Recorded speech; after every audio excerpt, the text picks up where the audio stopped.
Olá, queridos! Nós queremos que você comece agora aí, antes de dar continuidade, dando o like, porque se você deixar para depois você esquece, e é muito importante, nós já falamos sobre isso aqui, né? É Que verdade. quando você curte o vídeo, você está dizendo que esse vídeo é importante e ele vai alcançar mais pessoas. E ao final, depois de ouvir, depois de meditar, a gente pede que você compartilhe, que você encaminhe para outras pessoas para que elas também sejam abençoadas. Isso mesmo. Nós estamos trabalhando, queridos, a declaração de Nashville sobre sexualidade bíblica. Essa declaração foi escrita, foi organizada e publicada em agosto de 2017. É muito nova, é muito recente, porém são assuntos muito importantes que foram discutidos, conversados por mais de 150 líderes cristãos evangélicos lá nos Estados Unidos. E isso tem sido divulgado para denominações bíblicas sérias que têm preocupação em informar a sua membresia sobre o que a palavra de Deus, o que Deus pensa sobre ser homem e ser mulher, a nossa identidade, a nossa sexualidade. Então nós vamos trabalhar vários temas dentro dessa declaração. Agora, uma coisa muito importante de você parar e refletir. Vou fazer uma pergunta aqui. Para mim? Rubem, a Bíblia é a palavra de Deus ou ela contém a palavra de Deus? Bom, Joquebede, essas duas perguntas, elas dão em direção completamente opostas. Por quê? Se você pensar que a Bíblia é a palavra de Deus, indica que tudo nela veio de Deus, que não tem absolutamente nada nela que tenha sido produzido no coração humano, mas que Deus inspirou cada pedaço, cada letra, cada expressão, até mesmo o gênero literário, a maneira como foi escrito, tudo isso Deus, ele administrou para que acontecesse do jeito que está e que chegou às nossas mãos. Mesmo porque o Brasil tem uma das melhores traduções do mundo.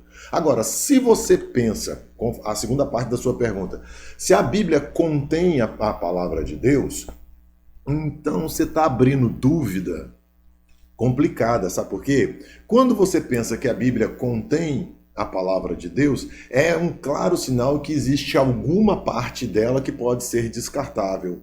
E a partir de então, Joquebed, não vai poder haver mais nenhuma unidade entre nenhum cristão. Sabe por quê?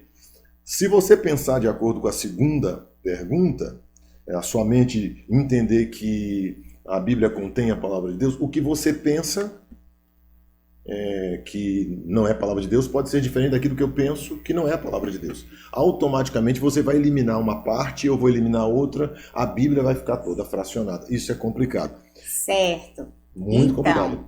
Isso foi só algo para você parar e refletir, querido irmão, querida irmã. Porque nós cremos que a Bíblia é a palavra de Deus, Verdade. inerrante, sem nenhum erro. Tudo Sim. que aqui foi deixado é para a nossa edificação e é a vontade de Deus. Nós precisamos apenas estudá-la, interpretá-la e vivê-la, tá? Então, tudo isso que nós vamos estar conversando aqui está baseado na palavra. Ela é atual, ela é relevante e ela deve ser autoridade na minha vida e na sua vida. É isso que nós cremos, não é? Exatamente. Se nós nos dizemos pessoas bíblicas, pessoas que são servas do Senhor, nós precisamos crer que a palavra dele não contém erro, que a palavra dele é plena, que tudo que está neste livro é palavra de Deus para nós e que Deus não perdeu o controle da confecção deste livro em algum momento para alguém escrever o que queria. Amém. Então, por causa disso, eu escolhi um texto para a gente ler e meditar, que encontra-se em Provérbios 30, verso 6. E que diz assim: toda a palavra de Deus é pura, ele é escudo para os que nele confiam. Não acrescentes nada às suas palavras para que ele não o repreenda e você seja achado mentiroso. Então, vamos pensar um pouquinho sobre isso. Aqui está dizendo que toda a palavra de Deus é pura. Isso quer dizer que não resta nada na palavra de Deus que seja impuro. Tudo que está lá é verdadeiro, é puro, não me conduz a erro, não me leva a cometer nenhum erro, não está errado, não foi um erro de tradução. O que nós temos na palavra de Deus é plenamente puro. Essa é a primeira parte do verso. E diz aqui um negócio interessante, que Deus é escudo para aqueles que nele confiam. Ou seja, à medida que eu confio na palavra, eu estou declarando com isso a minha confiança para com o meu Deus. E quando eu confio na palavra e estou declarando a minha confiança para o meu Deus, automaticamente ele é escudo para os que nele confiam. E eu queria só falar um detalhe para você. Se Deus precisa ser o meu escudo, aqui indica que tem algum ataque na minha direção. E esse mundo está constantemente nos atacando com as suas filosofias erradas e muitas vezes até sutis. Eu descobri que eles estão fazendo um brinquedo para criança agora, que é para relaxar as crianças. Mas sabe quais são as cores do brinquedo, Joquebede? Sim. As cores do LGBT. E as crianças vão ficar tranquilas e vão começar a não ter mais barreiras e aquela bandeira LGBT vai começar a entrar nas mentes das crianças devagarzinho e muitos pais estão até, infelizmente cristãos, comprando esse tipo de brinquedo para dar para os seus filhos dizendo que não tem nada a ver. Toma cuidado, que aí a gente vai começando a ceder devagarzinho e o dia que a gente menos perceber já nos tomaram todos os conceitos bíblicos e nós já não temos mais contato com o nosso Deus. Aí eu vou continuar. Aqui está dizendo, referente à palavra de Deus, o seguinte: não acrescentes nada às suas palavras. Aí você vai dizer, puxa, mas eu nunca acrescentei nada às palavras de Deus. Deixa eu te dar um exemplo para ver se você já aconteceu isso. Bom, alguém está lá falando alguma coisa e fala, não, eu sei que isso está aí, mas eu penso assim, assim, assado.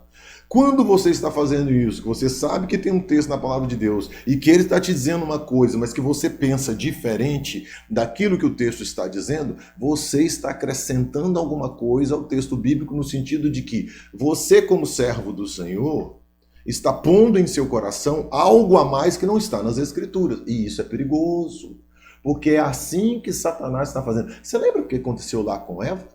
O que Satanás falou para Eva? O que foi que Deus falou, né? Para você. Deus disse que vocês não podiam isso ou aquilo. A serpente lançou dúvida na veracidade da palavra que Deus deu. E ele depois ele acrescentou alguma coisa. Diz, olha, sabe o que está acontecendo? Deus não está querendo que vocês sejam iguais a ele, porque sabe que no dia que vocês comerem do fruto da árvore do conhecimento do bem e do mal, vocês vão ser iguais a ele. Então ele está simplesmente escondendo de vocês a oportunidade de crescimento, de desenvolvimento, de ter poder. E Eva caiu nessa história e eu não preciso te dizer que toda a nossa ruína veio a partir destas decisões que foram tomadas ali. Como? Um engano sutil, uma meia-verdade. Vou lhe dizer um negócio. Uma meia-verdade é pior do que uma mentira deslavada. Se eu disser para você assim, eu tenho 5 milhões de dólares em algum lugar do mundo guardado, você vai dizer, olha, com a roupa dessa, com o carrinho que eu conheço que ele tem, 5 milhões de dólares? É mentira. Porque tá na cara que eu não vou ter 5 milhões de dólares e tendo uma casa simples para quem teria 5 milhões de dólares, um carro simples para quem teria 5 milhões de dólares. Agora, se eu disser para você, não, eu tenho 10 mil guardados numa caderneta de poupança, fala, não, aí já faz mais sentido, ele é um meio dele se prevenir para algum problema que vier. Mas eu não tenho 10 mil numa caderneta de poupança, a minha caderneta de poupança tem R$2. Você está entendendo? Que tem um negocinho que parece que é verdade, mas não é, e é mais difícil de detectar os 10 mil do que os 5 milhões de dólares. A gente precisa só tomar um cuidado, meus queridos. Não acrescentar nada à palavra de Deus. E nesse assunto que nós estamos tratando sobre sexualidade, algumas vezes você pode ser confrontado com algum texto bíblico e você precisa fazer a opção de se submeter ao texto bíblico. Nós não queremos que você se submeta a nós. Nós não somos nada, nós somos apenas servos do Senhor e não temos nenhum direito de exigir nada de você. Mas o que nós estamos falando é você precisa se submeter à palavra de Deus para o seu sucesso espiritual. E esse é o nosso interesse, de ver você bem, de ver a sua família progredir, de ver os seus filhos andarem em conformidade com as Escrituras e com o querer de Deus. Ele diz assim, para que ele não o repreenda. A ideia de repreensão não é que Deus vai aparecer aqui ou vai mandar um anjo com a espada flamejante e querer cortar sua garganta porque você não obedeceu. Não, não é isso que acontece. Muitas vezes as repreensões de Deus vêm por meio de situações que a gente enfrenta. Eu não estou aqui dizendo, presta atenção, que todo problema que você tenha seja repreensão de Deus. Tem problemas que nós temos que fomos nós que causamos. Tem problemas que nós temos que é Satanás que está nos tentando para fazer coisas erradas. E tem situações em que o próprio Deus está provando o nosso coração para a gente andar na presença dele. Então, fique atento aí. E aí, olha a parte final para eu encerrar. E você ser achado mentiroso. Deus te repreende e você ser achado mentiroso. Então, eu sei que é uma palavra dura. Ela é uma palavra dura para mim quando eu leio. Nem eu nem você queremos ser chamados e achados mentirosos na presença do Senhor. Mas se a gente está tentando acrescentar alguma coisa ou tirar alguma coisa das Escrituras, nós estamos entrando no caminho da mentira, porque a palavra é a verdade. Então, pensa sobre isso, porque nas próximas vezes que nós conversarmos, nós vamos falar sobre sexualidade e sempre vamos apresentar a você um texto bíblico. Que Deus o abençoe e o fortaleça. Queridos, e nós queremos só fechar também, lembrando, Romanos 12, 1 e 2, fala da importância de nós renovarmos a nossa mente no Senhor. Para nós experimentarmos, para nós conhecermos a boa, perfeita e agradável vontade de Deus. Então, o nosso manual de fé e prática é esse, é a palavra. Agora, a gente precisa encher a nossa mente com a palavra de Deus. Não o que as pessoas, não o que o mundo, as ideologias, as filosofias estão dizendo para nós. Então, eu e você temos que voltar para a palavra. As nossas famílias precisam se debruçar na palavra. Submeta seu coração a isso. Deixe que o Senhor faça uma limpeza, uma mudança e se conforme ao querer de Deus. A Bíblia é a palavra, toda ela, sem nenhum erro. Que Deus nos abençoe. Amém.